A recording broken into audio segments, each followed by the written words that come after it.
Well, I do business normally when I see something broken or missing.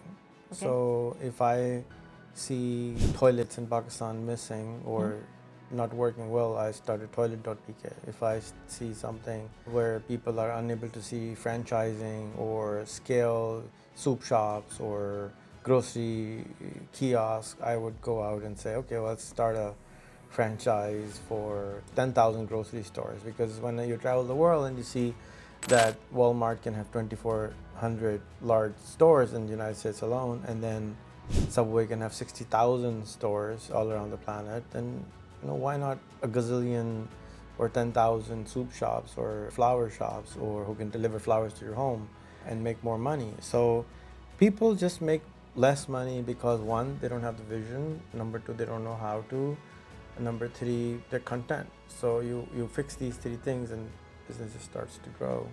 That's why I start business.